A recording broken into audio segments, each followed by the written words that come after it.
It's 11:15 at night on a Saturday evening, so I'm in the garden with Diamond on a toilet trip. Where else would I be? But the good news is she has just pooed, and the even better news is we haven't had a poo in the house all day today. That may seem strange to those of you with grown-up dogs, or if anybody is listening to this for any reason that hasn't ever had a puppy, or a dog indeed, but that's like a huge thing, and I've only just realised that we haven't had a poo inside today, so hurrah! And as it's 11:15 and she has just pooed, it's quite possible that the end of the day is within reach and we may make it to midnight without another poo.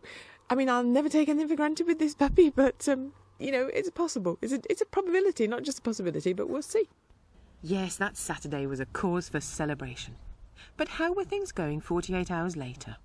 It's 11:30 on the 15th of July. It's a Monday.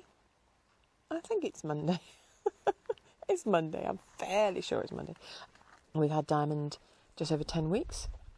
And we're still grappling with toilet training. She's getting a lot better. I know I'm making slow progress with it. I'm doing my best. She is doing her best. But, you know, we just go at Diamond's speed. And I suppose, you know, I make mistakes. I don't, you know, I forget to take her out often enough or whatever it is. You know, it's slow progress. But it's raining again, by the way. It's raining. It's of course it's raining. It's always raining at the moment. And apparently today is St Swithin's Day, and there's a folklore about it that if it rains on St Swithin's Day, it will rain for the next 40 days. So I guess this rain isn't going away anytime soon. And I would rather have the rain than have it be too hot. But there does come a point where I think, we've had enough rain now, please, let's just have some dry weather. Anyway, sorry, I go on about the weather way too much. Sorry about that. Okay, what I wanted to say was, we've had Diamond for about 10 weeks, and the toilet training we're still grappling. Good girl, hurry up, good girl. She's doing a poo, yay, good girl. Yay, hurry up, good girl. Okay, so the toilet training. Good girl, you can treat. Oh, good girlie, yay, you're so clever, good girl. Oh, you so clever. Oh, great big poo, good girl. The toilet training, yes, is going slowly. One of the reasons it's literally slow going and it's taking so much time, so much of my time to do, is that obviously we have two dogs. We have Diamond and we have Mischief. Mischief is very well trained, you know, full stop. Diamond is getting better, improving. We're improving, she's improving. But, you know, she's a puppy, she's full of beans, full of enthusiasm, curiosity, just the joy of life, and playfulness. So that if I bring the two dogs out, they are getting on a lot better. I mean, they really love each other. It's not perfect. Diamond's still biting a lot, but they do love each other. It's really strange. I think Mischief is a lot more long-suffering and tolerant than I am, certainly, than I think most of us are. But anyway, if I bring them both out, Diamond's completely distracted and just wants to play and just will not focus on toilet training at all. I think that will change with time, obviously, as she grows up. So I'm just trying to enjoy her being a puppy and find ways around that. So one of the ways is, like at the moment, I bring her out first, her pee and poo, then I take her in, we go in, and I come out and do the same thing with Mischief, which is usually a lot quicker, depending on what mood she's in or whether she's going, I don't actually want to go out in the rain. Diamond loves the rain, couldn't give a stuff about the rain or getting wet. Mischief's not too keen on it. Anyway, but that's why it literally takes so much time that I have to do it twice. Once with Diamond, once with Mischief. But actually, is it quicker in the long run? I suppose it must be, because I wouldn't do it otherwise. But it probably might be quicker to take them both out and go, you're not going to toilet, let's go in. But that would result with having to clean up pee or poo inside, or with Diamond not toileting properly before bedtime, and so we'd have pee or poo in the crate, which I want to avoid at all costs. Not at all costs, you know what I mean. I want to avoid as much as humanly possible. Can you hear the rain? It's actually falling on me. And there you go. So yes, it's still Monday. It feels like it should be normally when I do these things, it's early the next day, and it's still today. It's always today, you know what I mean. It's still late today rather than very early morning tomorrow. So yeah, so there we go. So Diamond's been out, and she's done her toileting, and so now I'm going to go in and come out and do the same again with Mischief. One dog in, one dog out, eventually.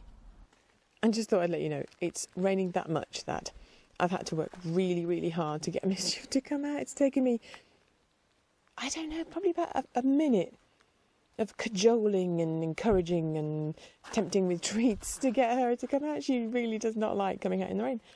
Oh, good girl, hurry up, good girl. So she's just weed as well. They should both be very comfortable overnight, having toileted just before bedtime, so that's good. So, and also I wanted to talk to you while Mischief was out here, because it just felt a bit unfair to just go, I'm only going to talk to you while Diamond's out here, even though it is inane ramblings of a puppy owner. I thought I'd include some inane ramblings of a dog supervisor. I'm not Mischief's owner, but I'm Mischief's grandma. I thought I'd include some time with her. It doesn't really make that much difference to you, does it, that which dog is here with me? But I just thought I'd have some balance and include some time with Mischief as well. So that's it from us standing in a very damp garden, and we'll just go and dry off now. Let's skip forward to the next afternoon. Another toilet trip, a daylight one, and a new problem to deal with. I've got both dogs with me. It's raining, just to set the scene for you. And Diamond has brought a shoe outside with her. When Buddy stole shoes, I made the mistake of making it a game and chasing him and, making it exciting and fun.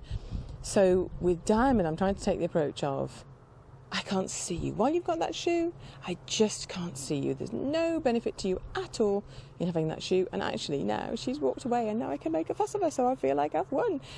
It's not going to stop overnight, and shoes are wonderful things. They smell of feet, and they're chewy. They're nice textures. They're quite unusual. And other items don't have quite maybe the rubberiness or whatever. But anyway, she's walked away now, so I feel I'm going to chalk that up as a win. Congratulations to me, and that mellow, positive mood was still in the air the next day. Good girl. It's the 17th of July.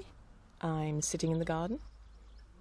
I've got... I don't know if you could hear that. You can hear I can hear the birds singing. And the cows mooing, or, I don't know, protesting about something. I've got Mischief on my lap, and I've got Diamond sitting underneath my chair. And it's a lovely day, another Toy Story sky. It's quite warm and sunny, and it's that cow is not happy. It's a lovely day. Obviously, I've been reflecting and thinking as well as recording. But one of the thinks I've been thinking is that I think one of my problems when I first had Diamond is I was ready to jump in headfirst to that full-on relationship I wanted with her and that I had with Buddy. And of course, she wasn't. And do you want to get down, chicken? Hang on, Mischief wants to get down. There you go, darling. Where's your toy? Where's your toy? Hey. Where's your toy? Good girl. Let's just get Yellow Teddy. Ooh, Yellow Teddy has become like a safe word. So Yellow Teddy, because she stops biting. There you go. That's the theory. Diamond. Yay, good girl. Okay, so one of the problems I think I had was I was ready to jump into a full-on dog-human relationship. And obviously she wasn't. And however much you know that every dog is an individual and you honour them as an individual and love them as an individual and you have a different relationship with each of them, I was definitely looking to find again what I had with Buddy, my black Labrador, who I had for 15 and a half years, and who, as you can tell, I still miss.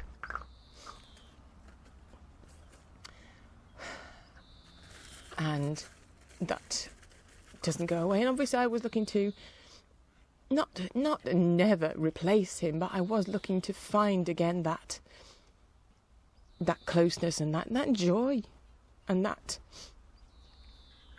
support and that little presence in my life.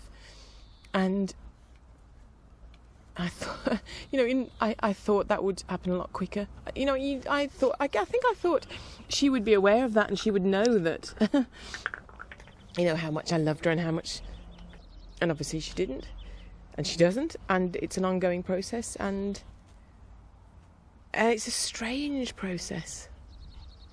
It's like unrequited love initially, and I think that's why it's so painful, because you absolutely adore them and they don't seem to adore you back. And now I am getting times when I think, you do love me back. And we can argue that till the cows come home. But I think our dogs love us. And I certainly know that we love our dogs. So it's, I think we love them, they love us.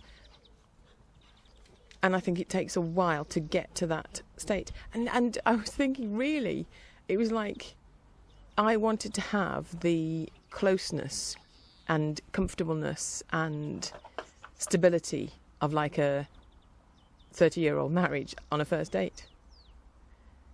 And you don't get that. You have to start at, 0 at first date with every dog. And that's really painful when you're ready to jump in with both feet and, and have that joyous, I keep going back to that word, but that joyous partnership again. And they're not. The other person or the dog isn't ready for that. Obviously that's painful. It's becoming lovelier with every day. And, we're communicating better with Diamond, and she's communicating better with us. She certainly seems to do better on enough food and enough sleep, don't we all? So we're striving to make sure that happens. And, at the end of the day, she's a baby. Babies need to be nurtured, and you have to have endless patience. So, yeah, it's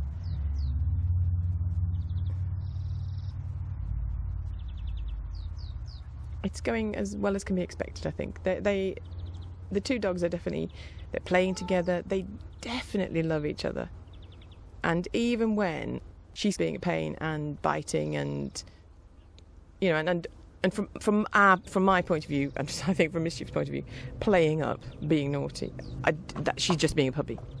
Mischief still loves her and still wants, given the choice, she wants to be with her. Most of the time, there are times when she goes, oh, take this puppy away from me, put me in a different room, put her in a different room, let me out, keep her in, let her out, keep me in. There are definitely times when she's saying that to us, or put me on your lap, just give me a break. And so we try and be aware of that. But, that's definitely the relationship between Diamond and Mischief and Diamond and us is definitely developing and deepening and growing. I'm just going to check I'm actually recording, please. Yeah, I am. Yeah. So, and Diamond is actually becoming a nice dog to be around. Most of the time. She still bites, and that's, that's natural. But, yeah, she's becoming nice to be around. This has been the inane ramblings of a puppy owner with Julie Hill, and sometimes with Diamond the Papillon, and often with Mischief the German Spitzklein. You can find our regular podcasts at dogcastradio.com. And if you have a dog, whatever you're going through with your dog, I'd love to hear from you.